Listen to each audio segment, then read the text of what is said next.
Let's get started with lecture 13. And today we're going to do the saddle point approximation. And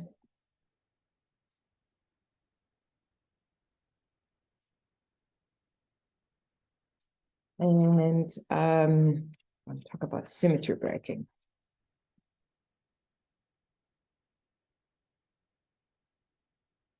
Okay. So let's get started with so-called saddle point approximation, or also called Gaussian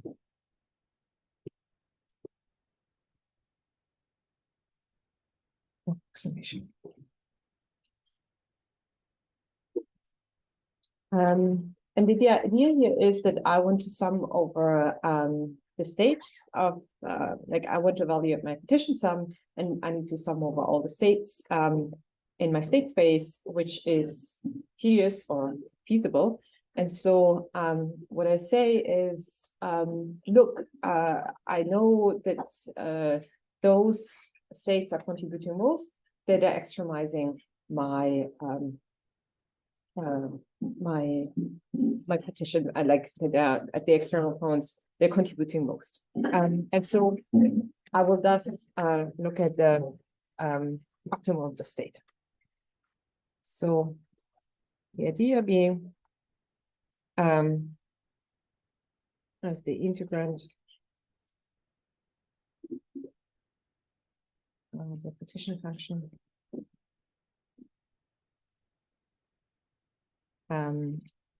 sums over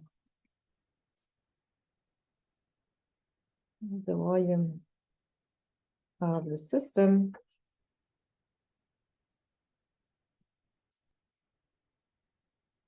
for large system, for large volume, sorry.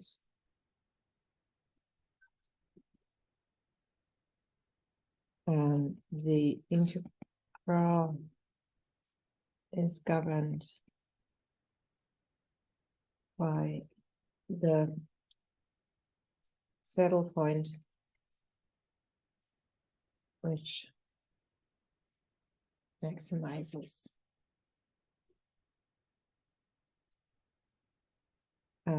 the exponent of the integrand. So I'm going to give you two examples of the saddle point approximation. And let's start with example 1.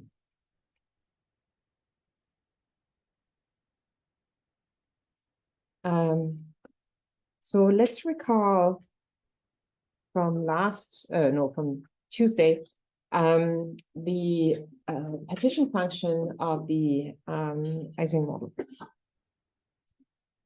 in its non-approximated state, right? We knew that from the Howard-Stefanovic transformation, partition function became a constant times an integral over now field variables,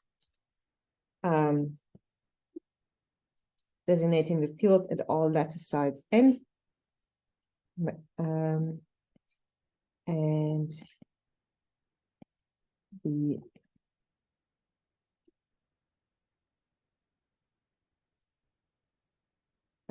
terms here looking like ln plus h ij plus hi. Fits perfect. Okay. And so now we're going to try to approximate that one. And so the idea of the saddle point approximation entails a few more approximations. Key approximation is that we're looking for a uniform field. So uniform applied field, but the key assumption also being that we take we're looking for a state where the magnetization field is also uniform. So, or approximation.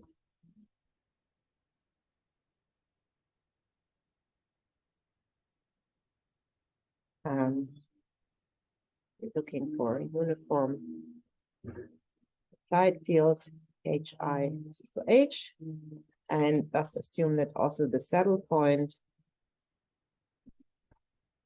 field is also uniform. So we're looking for uniform field.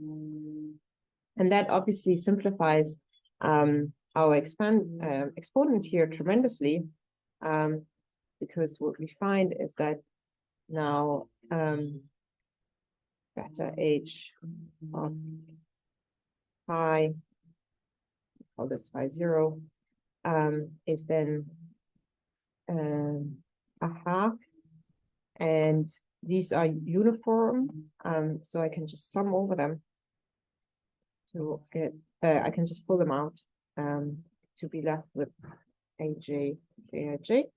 And the same is true for the second term. Ln cosine hyperbolicus J, Kij, and now this is a constant, and this is a constant as well. And so what we're doing here again is now we're just summing over the bonds in the system, so we can assuming that all interaction strengths, the interaction strength is uniform throughout the system as well. This is proportional to the coordination factor and the number of sites I have in my system. So it's a half n z k by 0 squared minus n, again summing over all the states here. This sum gives an n ln plus h, and yet again here we get a k z by 0 plus h, where z is the number of nearest neighbors. Should remind you a little bit on the mean field. So we're basically going back to the mean field approximation eventually.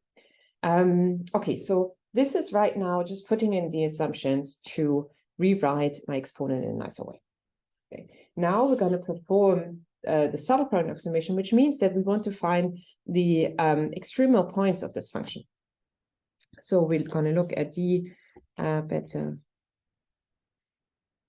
h of phi naught, minimizing it with respect to the field configuration. And so we get then the two cancels out, n z k phi 0 here. The second term is a little more clumsy. So we get n over plus h k z phi 0 plus h. And the differentiation of the cosine gives us a sine h of kz phi 0 plus h. And then we also get a factor of kz, since we differentiate with respect to phi naught. Let's just organize this a little nicer by recognizing that sine hyperbolicus divided by cosine hyperbolicus gives us this tangent. So we get n z k tang kz phi naught plus h. And since we're looking for extrema, this should be 0. And so we can solve this now to have a determining equation for our saddle point field phi naught, which is then given by the nzk cancel out. Oops. Tang h k z phi naught plus h. So this should strongly remind you to the mean field solution. So if we compare to the mean field solution, where there we had H naught. This was arising from writing down the free energy and plus the variation, like the free energy of the non-interacting system plus this correction term and minimizing it with respect to, in this case, the mean field. We arrived at the following equation defining the mean field as plus Zj tanh beta H naught. And so you see that these actually have a very similar, look very similar, and I can actually map them if I identify phi naught as H minus H naught, sorry, the other way around, H naught minus H over Zj, and beta J equal K, these two map onto each other.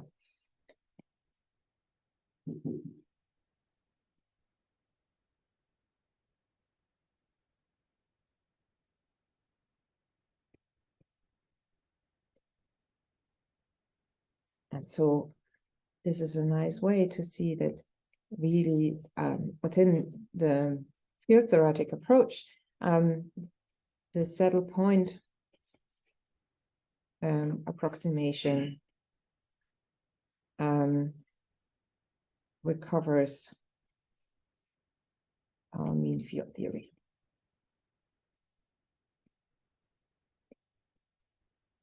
Okay. So this was an example just to put things in context, and you can see how they actually relate to each other.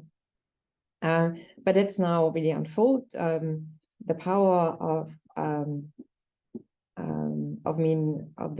the field theoretic approach to really learn about the phase transitions of a system.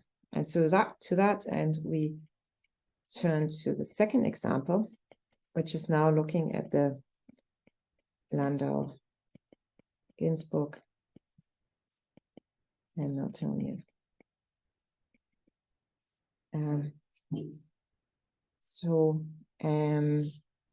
note we're here now switching notation.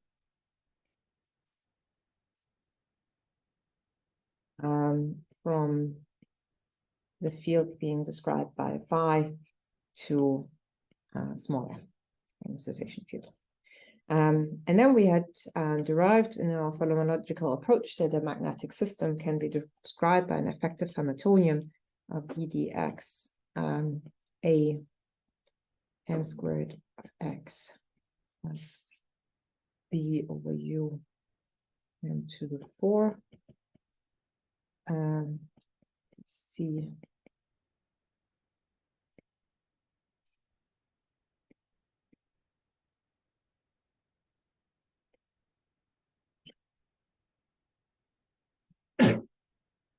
where we neglected higher order contributions for now. And so in this system, again, we start looking for the saddle point. And to this end, we take the derivative with respect to the field, where we get into a m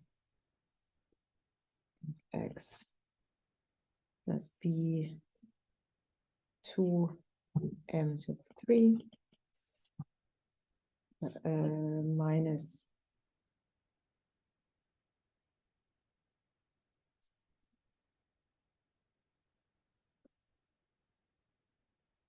short the c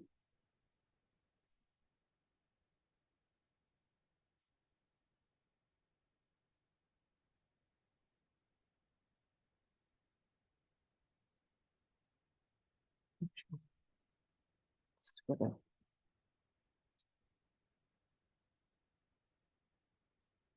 And again, for the maximum to be found, this should be 0. And again, now when really trying to find the solutions to the saddle point approximation, we again restrict ourselves to looking for a uniform field. So again, searching.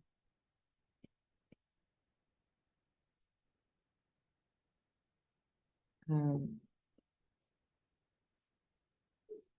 now we have to make a choice, right? So because for now here we didn't specify the direction of the applied field yet, but if we're looking for a solution, it's most likely that the magnetization will be in the direction of the field. So what I will do is I will just specify a direction of the applied field. We don't care too much about which one, because our system is rotational invariant.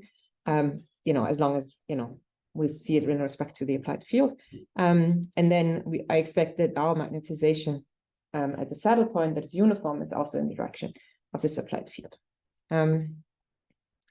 So most likely M is aligned to H, and so without loss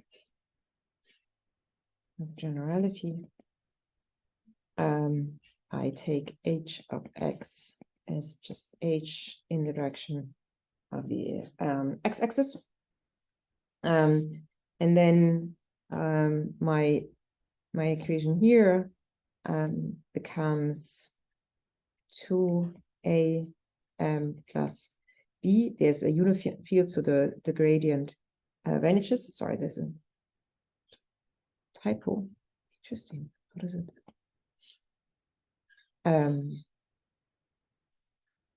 Those two make the 3. And then m minus h b1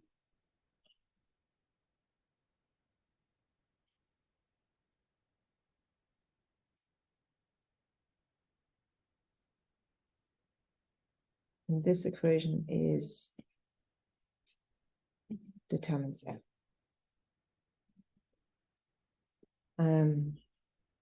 You can also think about this saddle point approximation in a shortcut by just putting in a uniform field directly in the Hamiltonian. So let me show you this as well, notably on a uniform.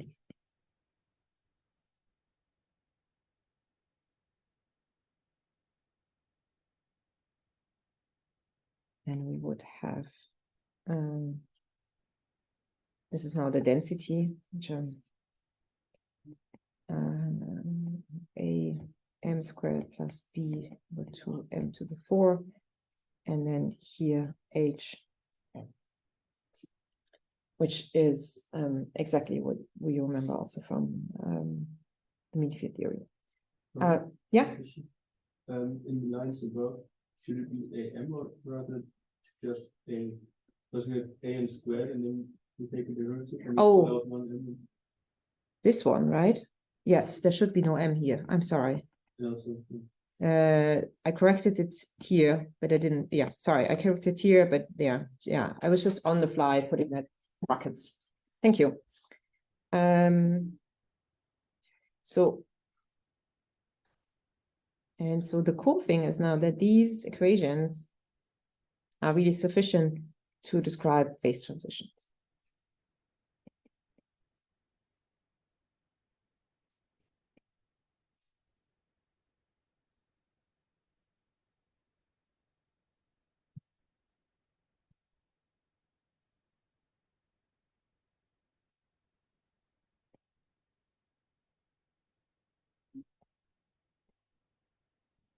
Now you may say, well, but we actually looked at these equations. Why should we look at them exactly again, given now that we started with a field theoretic approach rather than a mean field approach?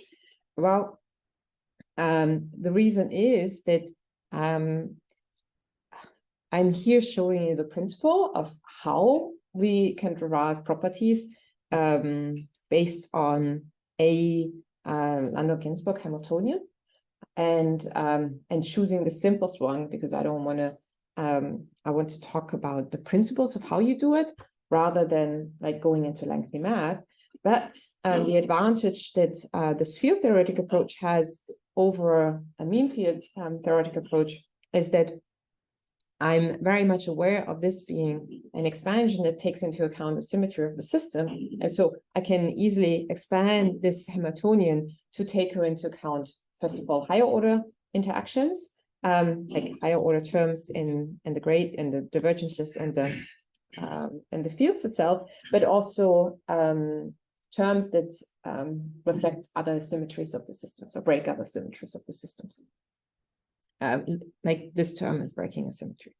And so the idea is to work through this very familiar system yet again, where we already know a lot of results that we expect. We're very familiar, we have a good physical intuition of what we'd expect it to have, but we learn really how we structurally go forward and actually derive these expressions.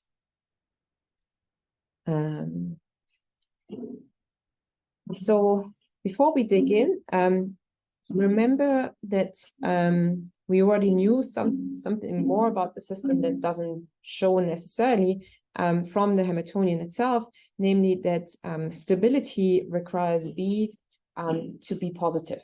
Why?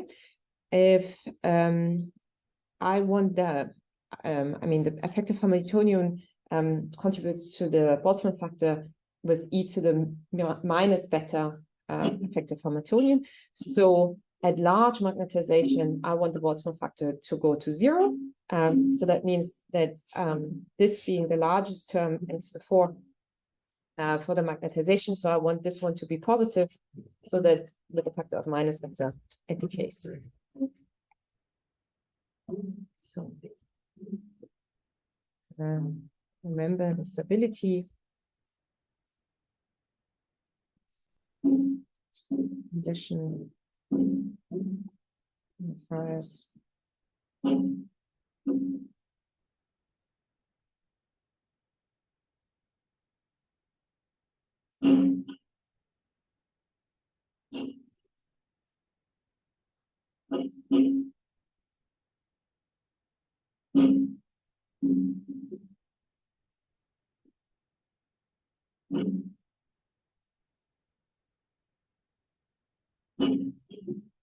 Now you may ask, okay, but what happens if there's a requirement from what I know about my system that B has to be negative?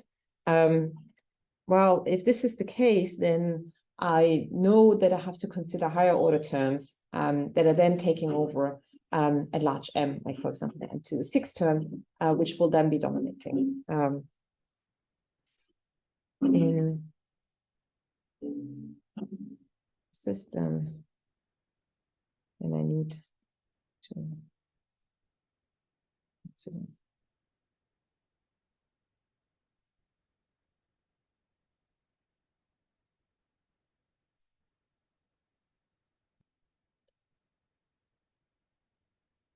okay.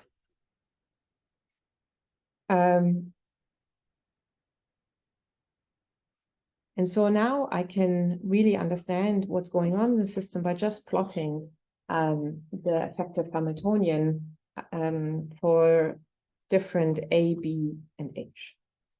So, and then we can see what kind of physical properties we may expect depending on the choice of parameters. I distinguish A small, bigger than 1 as 0, sorry, and A smaller than 0. So we already know that B is positive. So it's a 4th order beta parabola.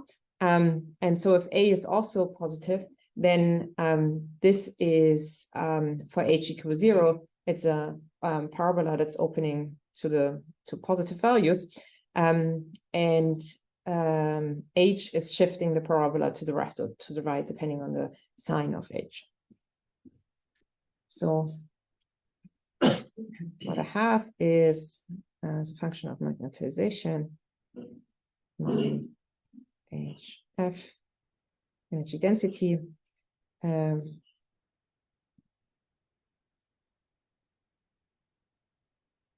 oh well, would be this for h equals 0, and be shifted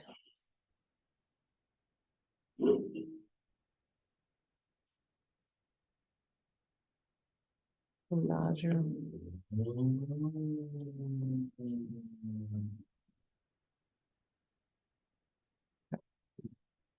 Bigger than 0.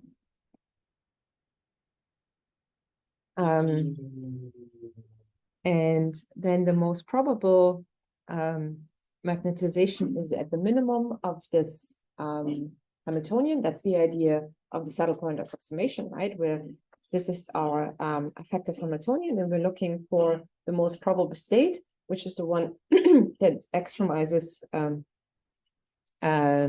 this Hamiltonian, i.e. is the minimum because of the e to the minus beta Boltzmann factor. So the most, oops,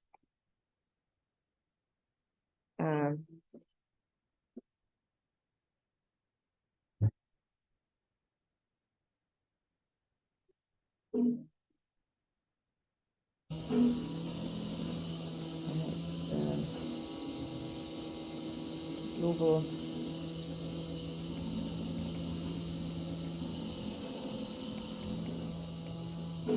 HF. So in this case, it would be here for applied field positive, or here for an applied negative field. So the dynamics that we observe here are those that we know from a paramagnet. Paramagnet. Sorry. So at paramagnet, I see that my magnetization goes to 0 continuously as I send that field to 0. And so M0 at h equals 0 is then 0. Okay, so that's the trivial behavior. The less trivial behavior pops up if we now consider a negative A, because now these two terms are competing with each other. And so we can, nope, sorry, let me move this a little bit up.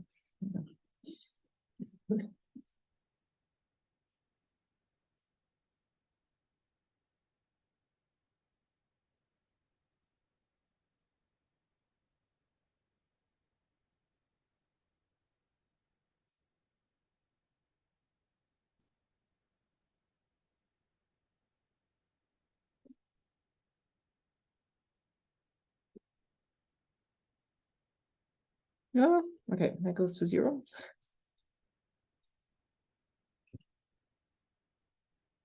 Oh, well, you know what I'm aiming for, right? H equals 0. And now if I add my my applied field, what happens is that this minimum goes up and that one goes down. Oops, why did it go away? Ooh, so sad. Sorry. Okay, this one goes down, this one goes up. This is for h smaller, and retrospectively, I have this one, sorry.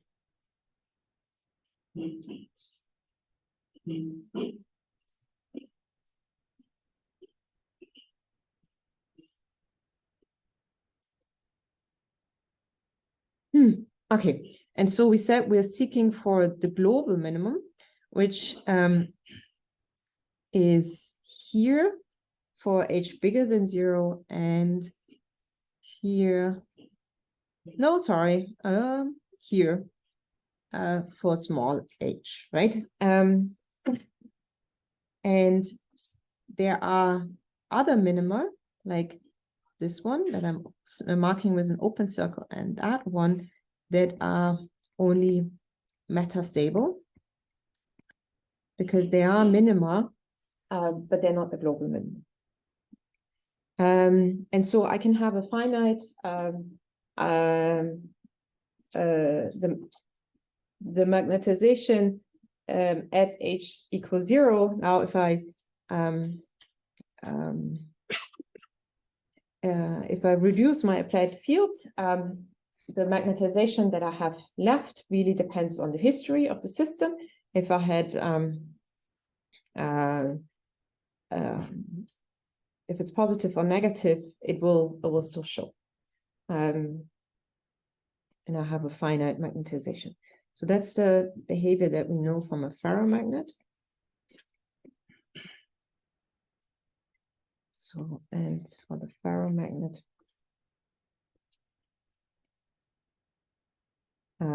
we have magnetization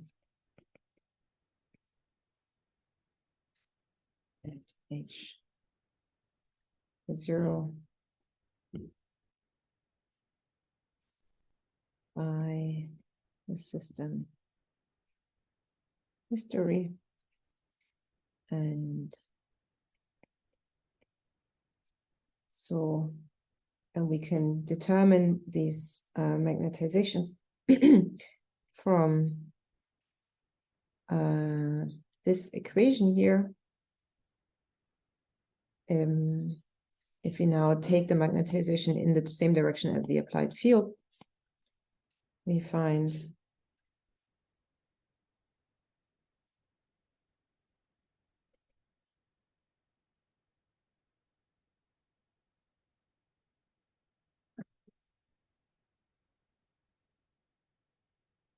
once we send h to 0, this is minus a over p.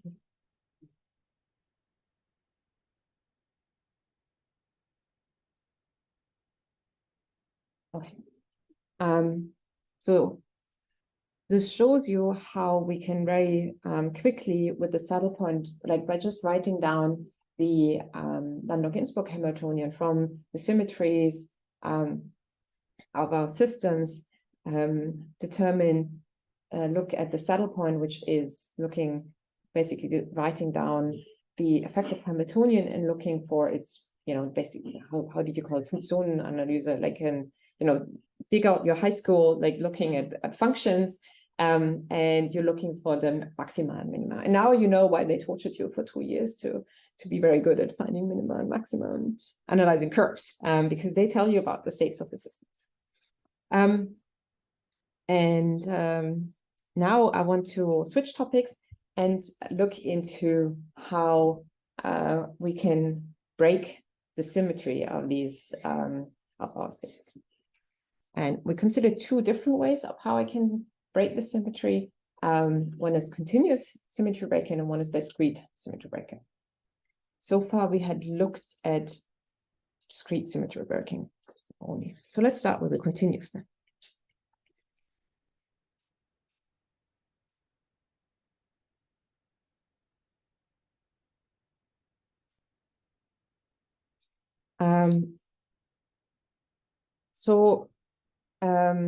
Continuous symmetry breaking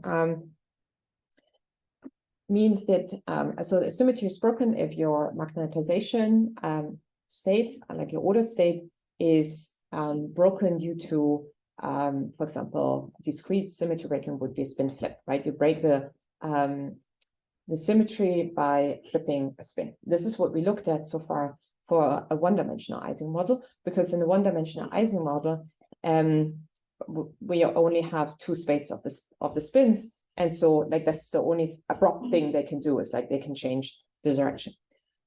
If we look at spins in higher orders, so like if we consider a magnetization that's now in 2D, then our magnetization is a 2-dimensional vector, and it can not only flip, but it can also just slightly rotate. And so this subtle change in magnetization throughout the system, that's then called a continuous symmetry breaking.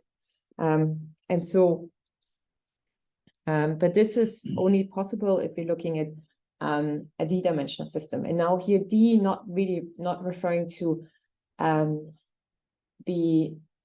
so like the dimension d, you have to consider that now the magnetization is so when we do the field theoretic approach, so what I can see, what is easily confusing is that typically so far we consider a dimension to be the dimension of the lattice, right? If it's like a linear lattice, or if it's a square lattice or a hypercubic lattice. So that defines our dimension. But now we are in field theory, which means what we did is that we coarse-grained our lattices and replaced and thereby defined a magnetization that is then continuous. And that means that also for 1D, the magnetization field is not plus or minus, but it's a continuously changing variable that's anything in between plus and minus. And the same is now true for, if you go to a two-dimensional lattice, we're coarse-graining our magnetization. That means that now our magnetization can be any value and take any state within the in an XY lattice, and so on. And so that's how the dimension of the underlying lattice also affects the degrees of freedom of our spin. So for d equal and bigger than 2, we can have the rotational symmetry H or Hamiltonian spontaneously broken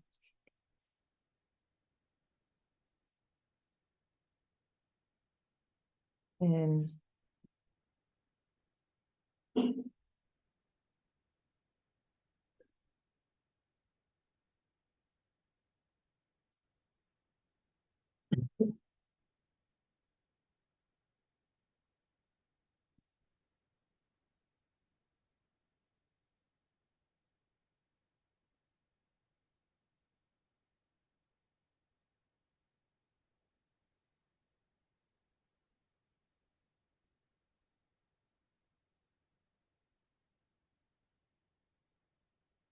okay, so we're at low temperature. We assume our system in this ordered state. The ordered state means that the magnetization has a preferred direction that we denote capital M. And now we consider a global rotation of this magnetization and the associated energy cost.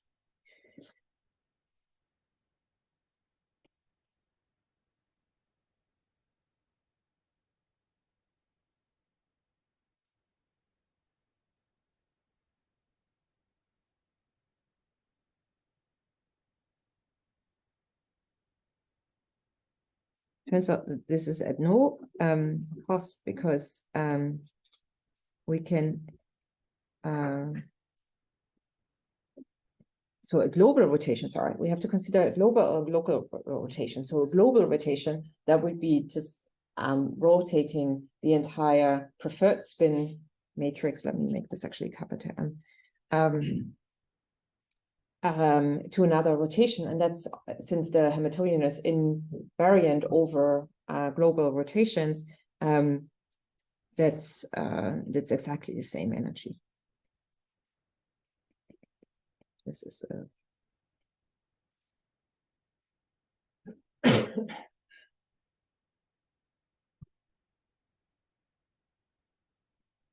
But now, if I just also locally, just slowly rotating my magnetization, this does cost me energy, but very little.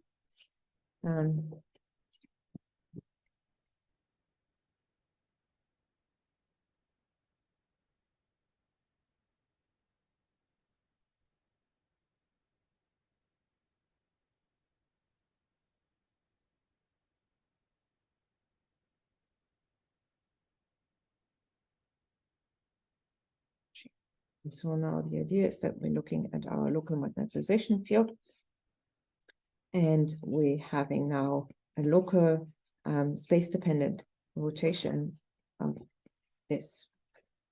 where we assume that these x dependence of the rotations have is a long wavelength rotation.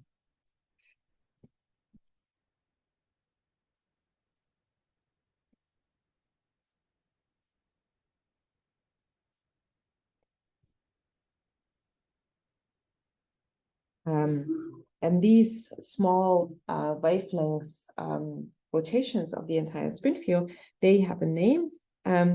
These low energy excitations, they're called Goldstone modes.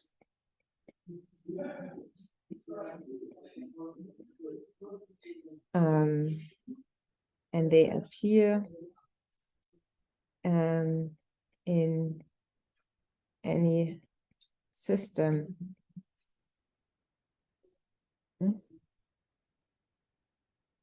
with a broken continuous symmetry.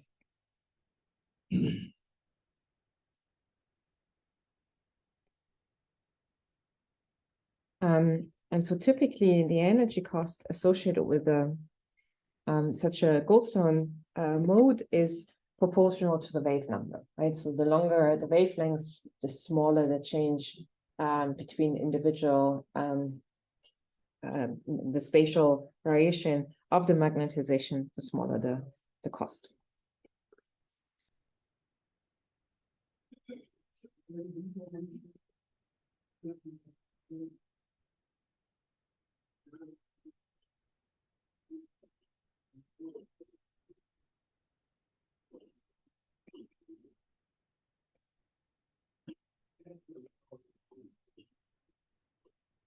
And here this prefactor scales with the, with the reduced temperature T, which means that at the critical point where the reduced temperature is 0, this cost vanishes.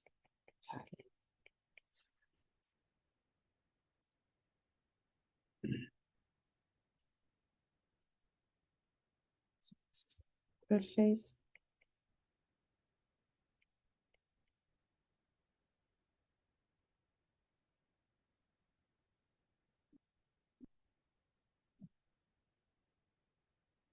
So this is how I can break symmetry in a continuous manner.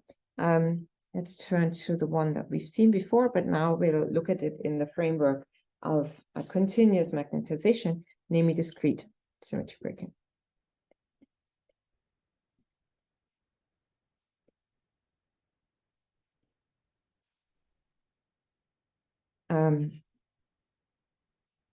So consider one-dimensional system. There, the magnetization can take any value between -1 and +1, but it can only vary between -1 and +1.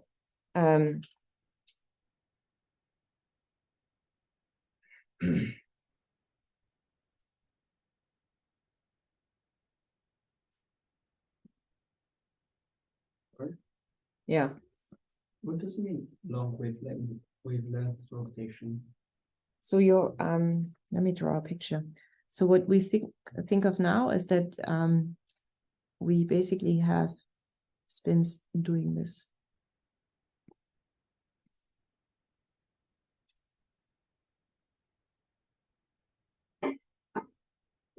Okay. Where this is the wavelength.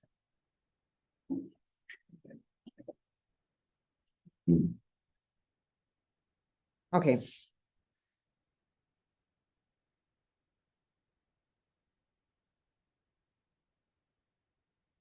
Sorry, I was let me correct myself. So for the one-dimensional system, I can have the magnetization is also one-dimensional, so it's a scalar that can only point up and down. And so in principle, if we in the spin system, then we have only two possible. So that's the setting that we had before. Two possible values for the magnetization. in the ordered phase. And so I cannot do this, right? Because the spins can only point up or down, so I can't have this continuous deformation.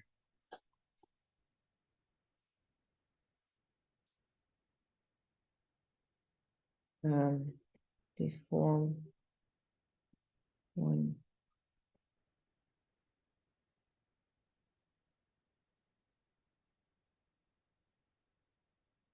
But I can have these spin flips. And these spin flips are then, these regions of spin flips are separated by so-called domain walls.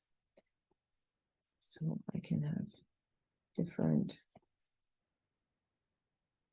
states in the same system that are then separated by domain walls.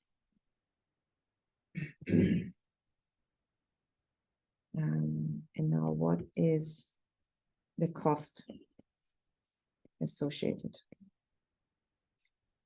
with such domain? Okay, so the idea is now we're in 1D, so we have these are the spin configurations, right? And now what I do is I describe these as a field, theoretic as a field. So I'm coarse graining over these spins, which will result in the magnetization M looking like what? Having an intuition. So obviously the magnetization is +1 at this end, and it's +1 at that end. But what I'm doing with the field, when I'm writing down this field theory, is I'm coarse graining. So you can consider this as like having a moving average that I'm now moving over my lattice to determine the magnetization at each point. And so if I say average over 3 spins at a time, this is my magnetization here. And you see that this continuous variable then sort of goes a continuous transition in this field. So the magnetization is in -1 and 1 in continuously, this magnetization field, but the spins only point up and down. And so now I want to calculate within the field theoretic description, what is the cost of like having such a transition? And so the way to do that is to basically calculate exactly the scenario that I just sketched. So what we do is we consider a scalar field with a Landau-Ginzburg Hamiltonian. And we look at a state below the critical temperature, where it should be ordered. And we consider the case of zero applied field. To generate such a scenario as sketched above, we enforce a domain wall via boundary conditions. So that's saying that M at, if I go to plus and minus infinity, is minus M, and the magnetization field at plus infinity is plus. Sorry. No, here we go. And so what we want to calculate now is to get the most probable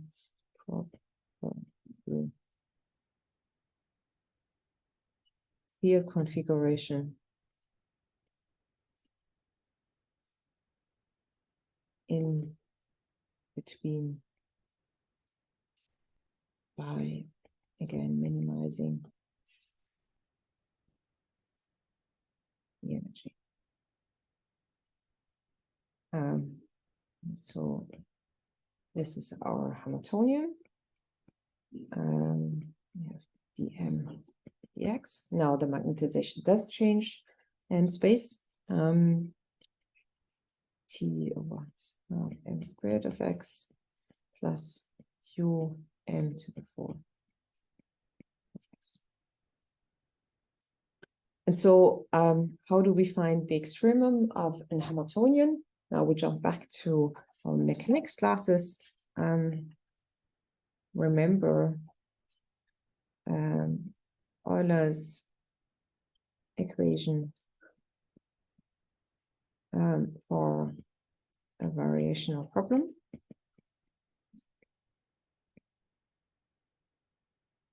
So if we have dx of a functional that depends on x, y of x, and y prime of x, then I find the extremal condition by looking at df dy prime minus df 0.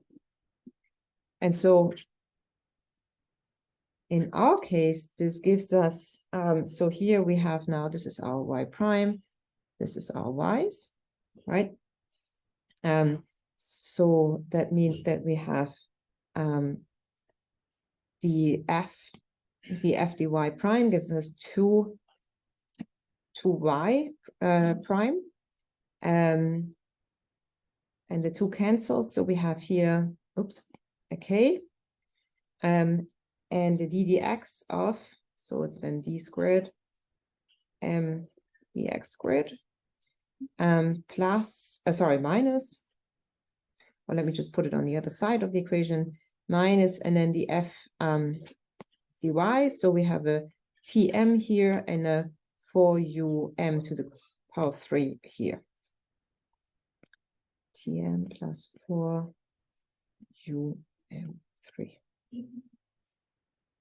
Okay, so this is now the equation that we have to solve to find our m as a function of x. And this equation can be solved by the solution ansatz of x is tangent hyperbolicus x minus x naught over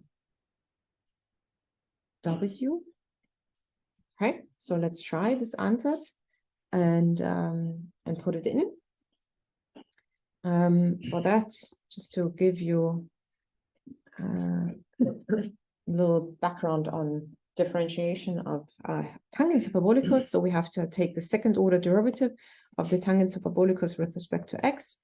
And so that's actually ax dx squared. This gives me an a squared tang ax 1 minus tang squared ax. So with this now known, we can plug this in, and so we find here an m, a k, and then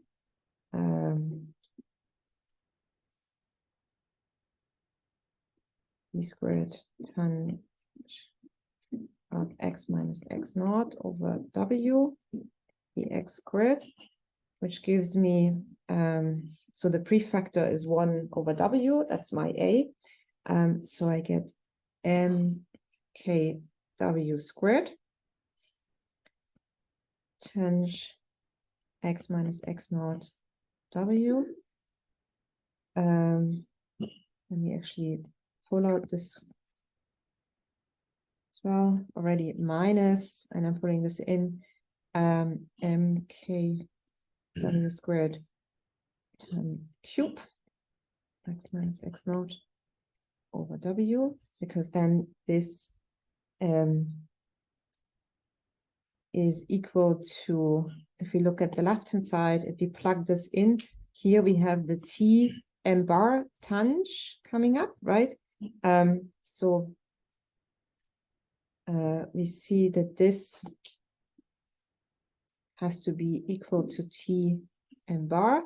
And we also see that this is the cube here, right? So the cube of that doesn't, you see that this is equal 4u cubed. So we can write this as k over w squared m plus, sorry, minus k over w m bar m to the power 4. And we can see that this is solved by this now equal t, this equal 4u by m bar as minus t over 4u, and w being equal to k over minus t. And so this now tells us how or let me just first sketch what this ansatz actually means, this one. So this ansatz means that what we found here is that by enforcing such a discrete symmetry breaking, sorry, x, along x, we find that the solution is like that. So we go from minus m bar to m bar plus, and this is located at an arbitrary position x0, and the width of this boundary is determined by this w position, and that's the width. And we see how this width scales with the reduced temperature that we learned from this ansatz. So we find that there's a domain wall centered at an arbitrary position x0, and the width w diverges as t goes to 0, because we have here a w tc minus t minus a half scaling. Okay, so now we know how this domain wall looks like. Yes, that's a question. The fact that this is an arbitrary position, is this just an arbitrary that we consider infinite system? Yes, yeah, because it's as long as the function decays to minus m bar and m bar at the two limiting cases, I can't specify the cost. Yeah. So now we know just the shape of the domain wall, but we wanted to know how costly it is, right? So the free energy associated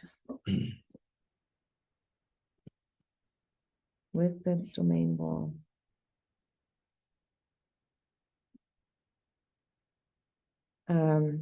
we can now also calculate, because it's basically the difference to uniform magnetization.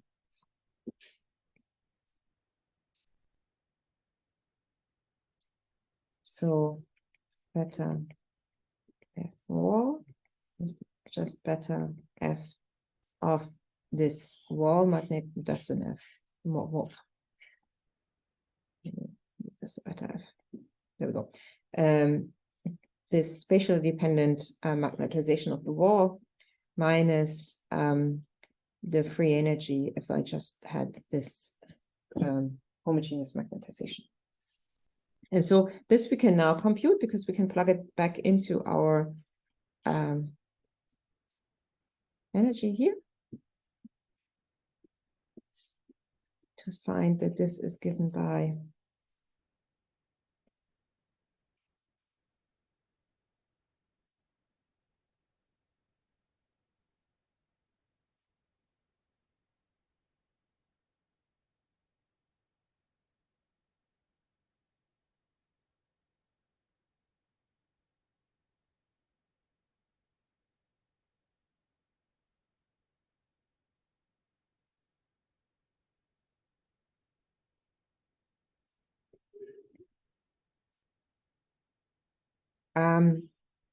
and so again, we can calculate, the derivative of the tangents hyperbolicus and so on, without going into the details of how to maneuver around with hyperbolic trigonometric functions. Let me just state that we're using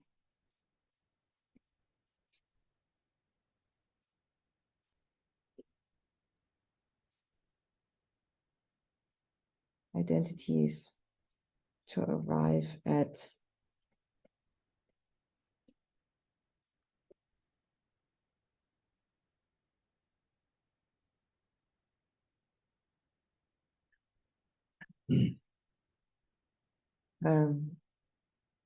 this being the leading term, which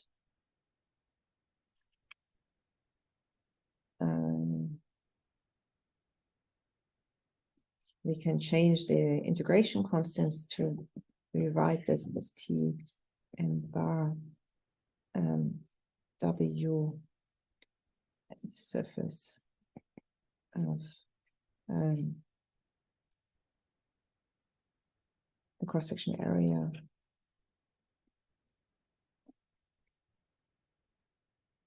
is 4. And so it gives then a 2, 3 TM. Again, this is the cross-sectional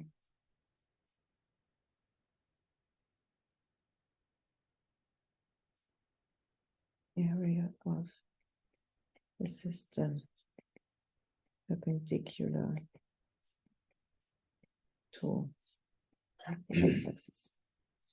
So what we see is that this that you have the scaling of this interfacial energy, and again, the key, what we're interested in is the scaling with the reduced temperature. And so we see that this the free energy associated with having such a domain wall decays to 0 as the reduced temperature goes to 0. And so we expect a lot of domain walls to pop up as we approach the critical point. So the interfacial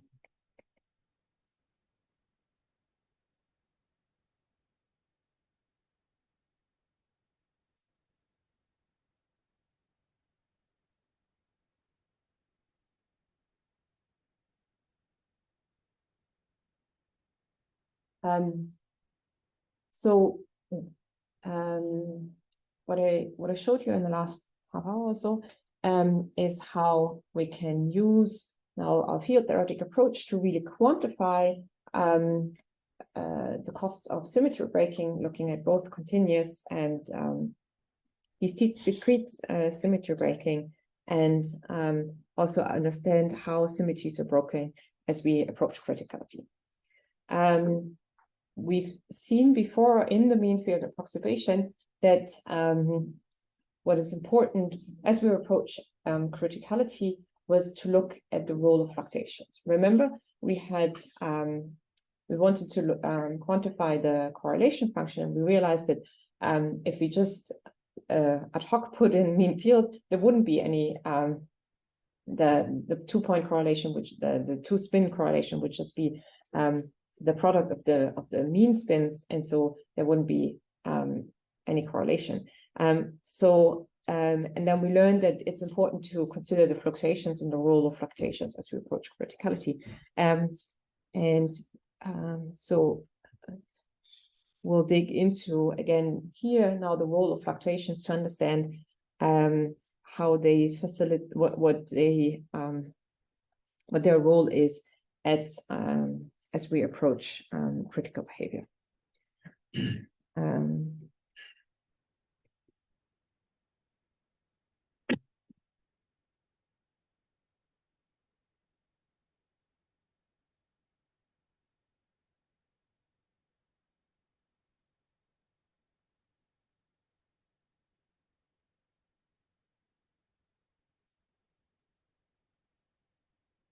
And yet again, we don't, we stick to where we can actually do the math, which is close to the saddle point, or the so-called Gaussian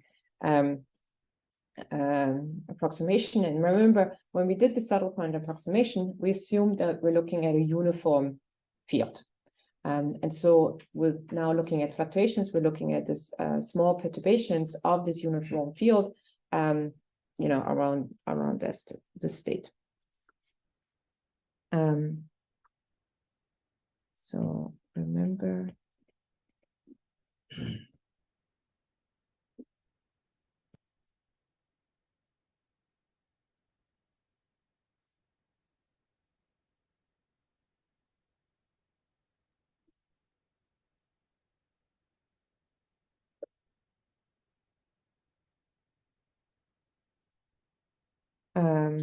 and now we're looking at fluctuations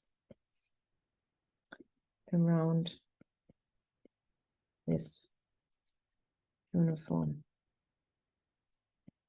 field, and that can be local. So that can be a function of mx. Okay. So we know that fluctuations are important at the critical point, and we know that they tell us about the correlation lengths of the systems. But to connect to experiment, why it's very useful to really be able to calculate these fluctuations is that in a system you can actually measure such fluctuations, because in scattering experiments. So light scattering at small angles, you can measure the wavelength of fluctuations in a probe, and thereby sort of measure its critical behavior as you vary, say, the temperature. So it's not just a theoretical insight, but really a point where we can connect our predictions to experiments.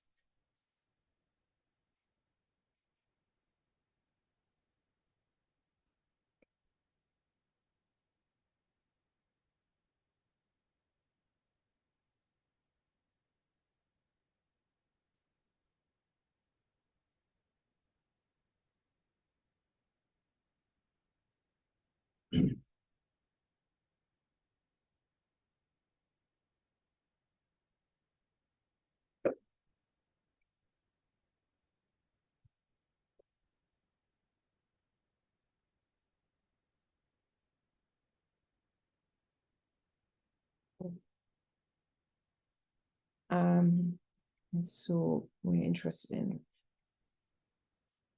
what the theory predicts.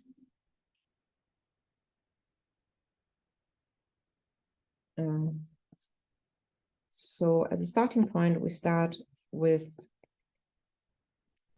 the probability distribution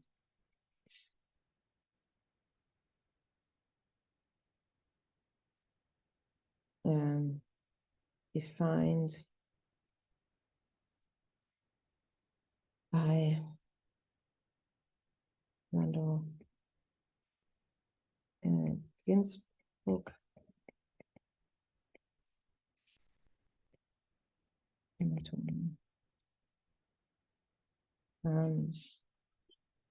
So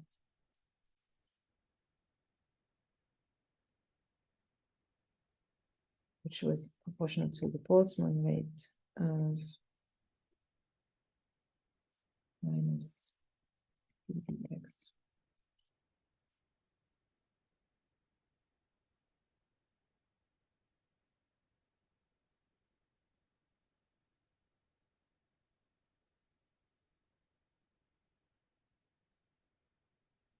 And I have no external field.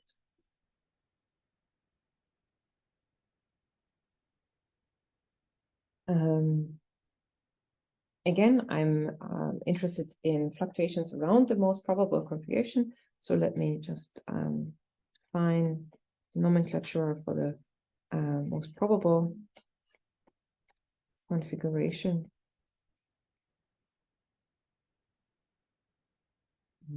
That is uniform, and I assume it to be in the direction of the x-axis without loss of generality. And so remember that when we look at the magnetization of this, that it's this magnetization, this average uniform magnetization is 0 above the critical temperature, and its scales as minus t over 4u to the power half for the ordered phases. And so now we're going into this ordered states and look at the role of the fluctuations. So consider t 0, and we distinguish between two kinds of fluctuations: those that are in the direction of my uniform field, and those that are perpendicular to them. So, which means that I consider longitudinal fluctuations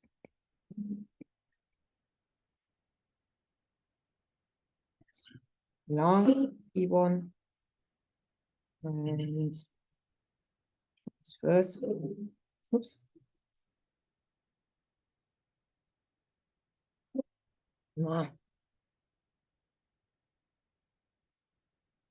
Fluctuations that are along all the unit vectors perpendicular, of which we have in principle d minus 1, sorry. And so with this in mind, I now write down my magnetization as the uniform magnetization along E1 plus variations around it that are now dependent on x.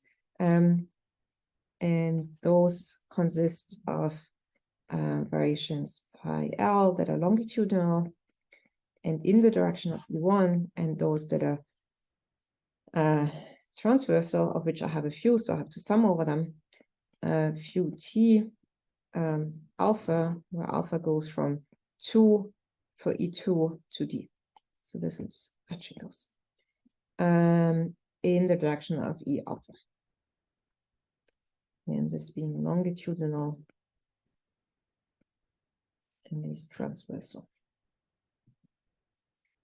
And our goal is to determine the dispersion relation for the fluctuations. And to get to that, we'll plug this into our Hamiltonian and then expand to the second order in phis. So the goal is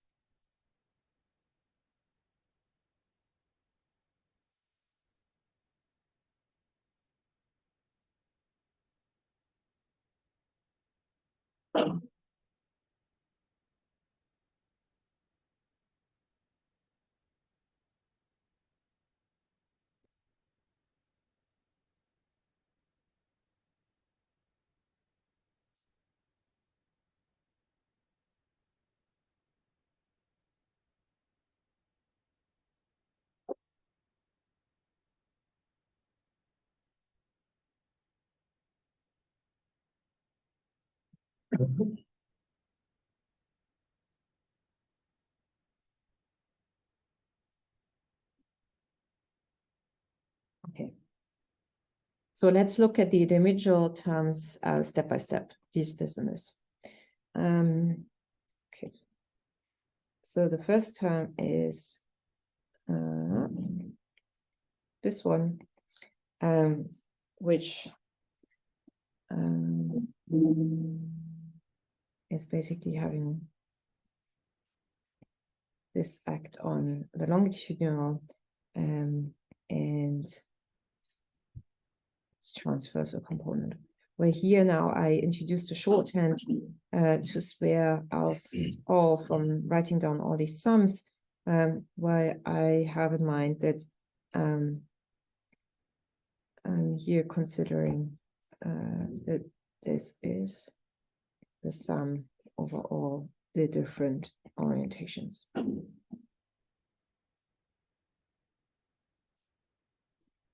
Okay, so this was the easier one. Then m squared. So we get a term that's, and so we only go to second order, right? So because now if we plug these terms in, and taking the squared, I'm getting a term that's squared in m, a square in phi l, and a square in phi t, obviously. And then I have the cross terms. And for the cross terms, I have to pay attention to the direction of the fluctuations, because if I take the cross product of m and phi l, I do get a contribution because they are in the same direction. But if I take the cross product of m and phi t, they are by definition perpendicular to each other, so their product is 0. So that's why I have this m squared, plus 2m phi l plus phi l squared plus phi t squared. Okay, and that becomes even more involved, conceptual for the quadratic one, which I can write as m times m to the square. So I can think about this as m e1 plus phi l e1 plus phi t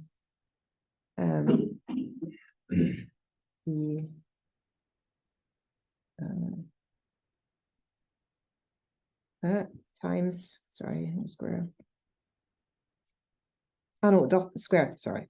Squared times dud.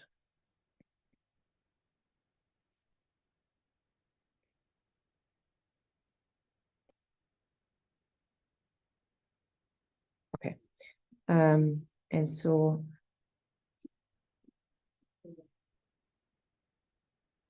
then we get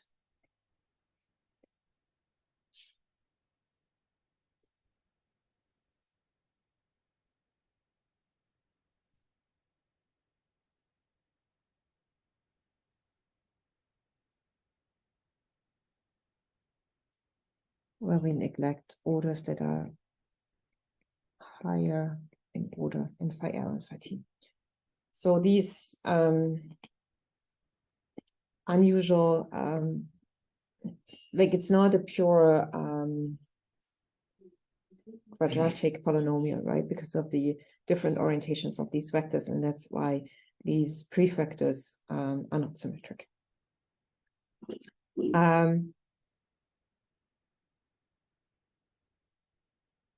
So, but now we can put them all together to get the associated energy cost. The quadratic.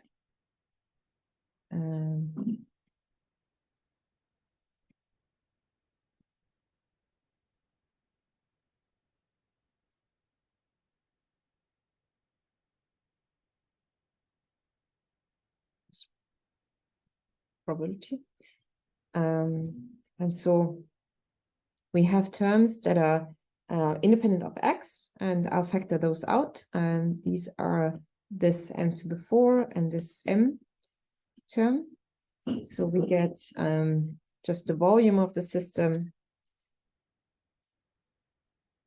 and then t half m bar plus u m4. And then the interesting terms are the ddx, where we have, where I'm now collecting independently the longitudinal and the transversal fluctuations. So for the longitudinal ones, we have k over 2 phi l, that's this term.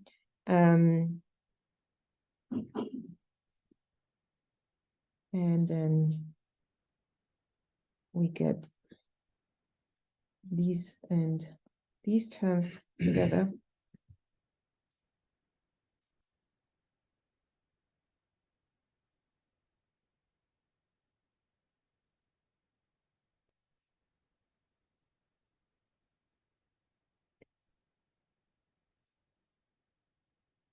These are the Norwegian ones.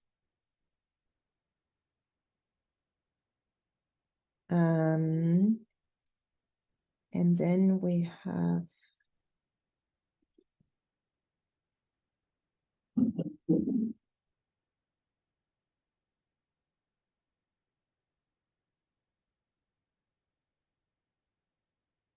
and there are slightly different prefactors for u squared over 2.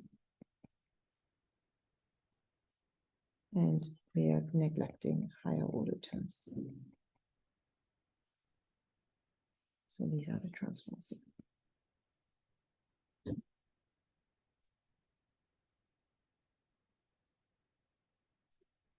Now, if you look at the structure of these Hamiltonians, they actually structurally look very similar to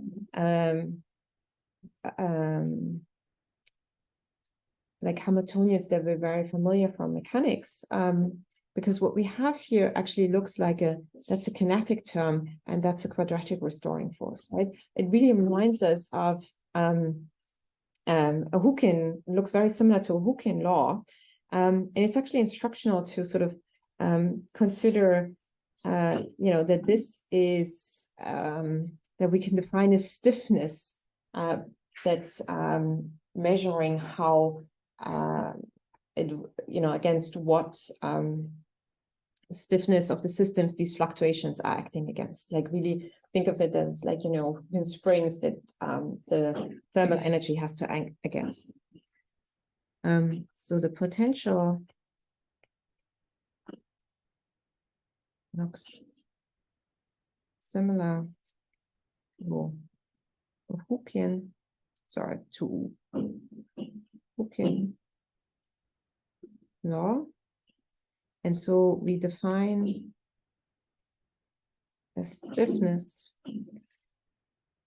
of the potential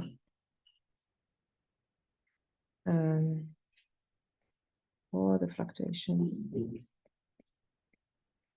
And that's, I'm gonna already denote like that.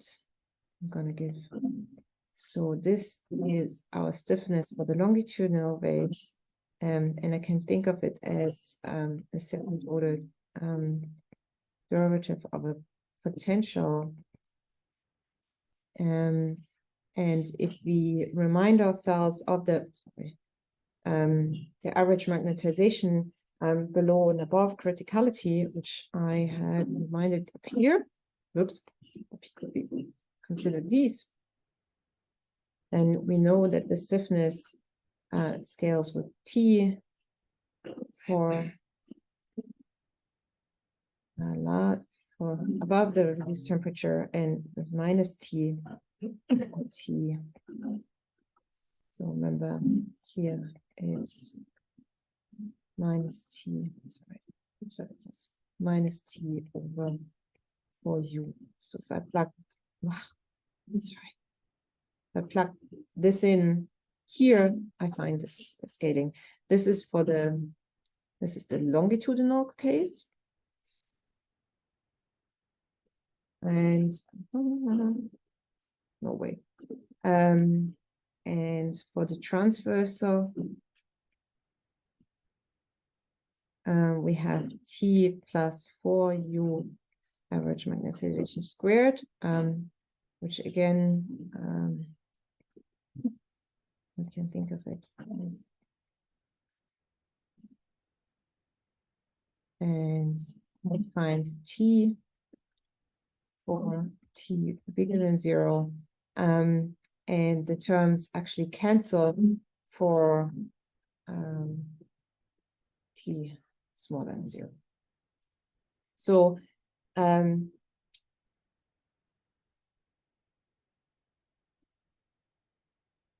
very different behavior, right? In the audit phase. Does that make sense?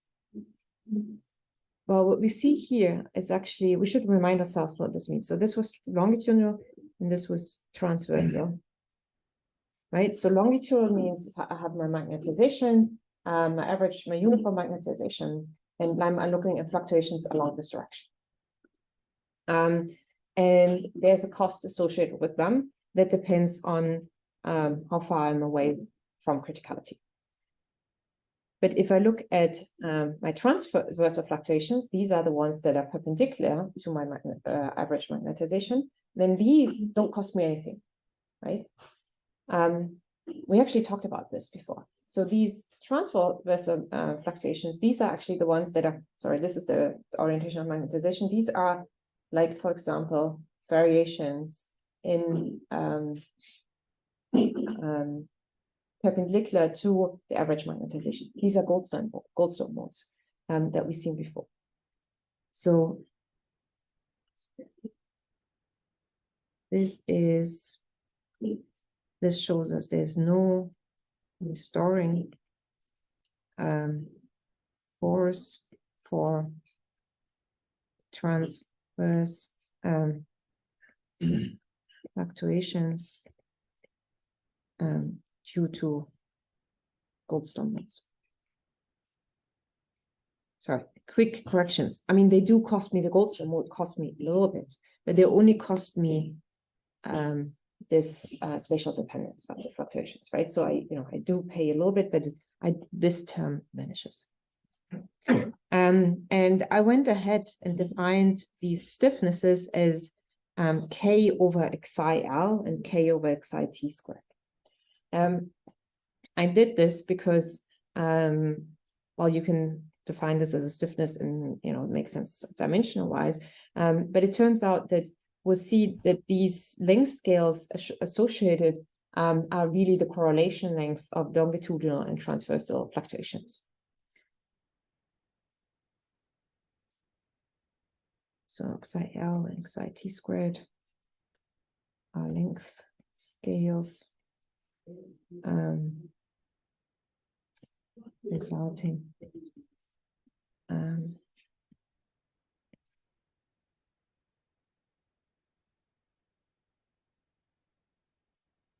and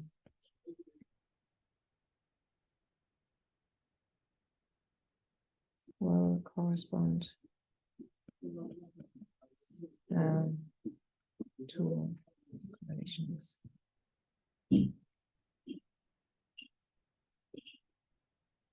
And so we'll see this when we look at these correlation length next Tuesday. I want to use the remaining few minutes to make a short announcement. So I decided to give a written exam for this class, and in preparation of that, I'm offering a mock exam. I will write on an email tonight specifying the details. The idea is that you can either in person or also online sit this mock exam on Tuesday before Christmas, which makes it the 20th, I think, 20th of December, in lieu of the lecture. And the idea is twofold. So the cost of the mock exam is it's equivalent to one problem set. So it based that I would say is a diminishing cost. So like your performance of the mock exam doesn't actually have any substantial impact on your grade. My idea, the intention that I have in offering this mock exam just in the last week before Christmas is that you have an opportunity to see how you're performing, get used to the style of how I set exams. And it might be a well-timed, might be well-timed to see how how you're coping with the material, because then you actually have, I mean, I would advise you to take at least a week off over the holidays, but you can use the first weekend in January to catch up on some material if you realize where it's lacking. We'll make the solutions available before Christmas, but I'm not sure that we can really have corrections for you for your mock exam before Christmas. But I think the solutions will be some guidance of how you perform. So that's the idea. So it's really more like an offer to see like how I'm doing. And you will see that my exams are typically structured in the following way, that a third to half of the exam is in points is allocated to so-called short questions. So with these short questions, where I want to test your understanding of the concepts of the class. So there's typically no longer calculations required. These are not problem set style questions, but these are really like short questions. You will get, that's why you get the mock exam, to see like how these are done. The idea is that if you just like, I don't want to test how well you are math-wise, but I want to test you as a physicist. And so you should be able to happily pass the exam by just knowing the physics sense, right? Without like taking the derivative of a tangent hyperbolic cosine to push it. And then the other half is very similar to, like, you know, it's similar to the style of questions that you saw on the problem sets, which is like the traditional kind of questions that you may be used to. But I said like half of them. Particularly to not waste a lot of time on the short questions, I think it's very useful if you see the short questions and you also see how short their answers can be, so that you really just, you know, jot down like, yeah, that's what defines a phase transition, right?